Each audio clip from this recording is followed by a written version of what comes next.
Q4 just hit, and that means it's time to take a look about what's in my wallet so that I can maximize my spending for the next 3 months. Every quarter when I sit down and evaluate what's going to be in my wallet, I look for 4 things, 4 categories to cover: dining, gas, groceries, and everything else.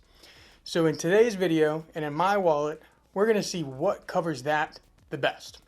Starting off first, something that covers 2 categories and is probably one of the best credit cards, at least that's what everyone else thinks, the American Express Gold Card. This gets me 4x back on groceries and dining, so that takes 2 categories and covers them. This does have a pretty high annual fee of $250, but it does come with a $120 dining credit and $120 Uber credit, along with a bunch of insurance. The American Express Gold Card is by far my favorite card in my credit card collection by just how well it earns, and with a pretty much a $10 effective annual fee if you're able to use the dining and the Uber credit. It's a no-brainer for most people. Overall, gas is probably one of my biggest expenses, driving to and from work and around. And the US Bank Altitude Business Connect card is number 2 on my list in my wallet.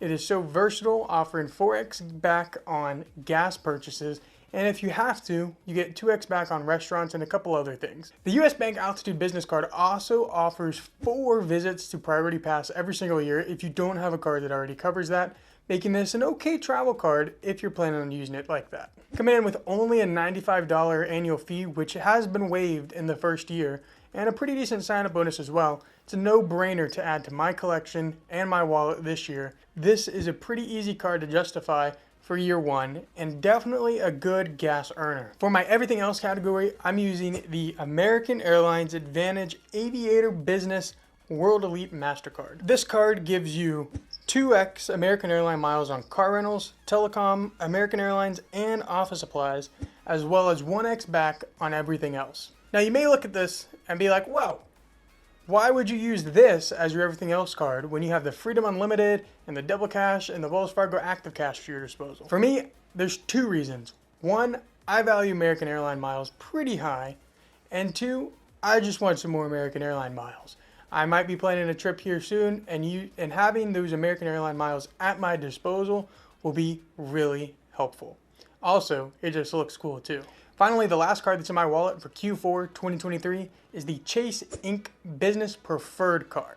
This card doesn't fit well in those 4 categories that we talked about at the beginning of the video, and no, I don't take enough Lyft rides to make the 5x back worth it. This card is in my wallet for the amazing sign-up bonus that it currently has going for 100,000 ultimate reward points after $8,000 worth of spend, and right now it is getting all the love in my wallet right now until that sign-up bonus gets met. Now, while this card is a great card if you don't have one of Chase's other travel cards, such as the Sapphire Reserve or Sapphire Preferred, because it gives you access to those transfer partners and a bonus on your points if you were to book through the travel portal. This card does not have a long-term spot in my wallet because I do have the Chase Sapphire Preferred, so next anniversary, it will probably get the X.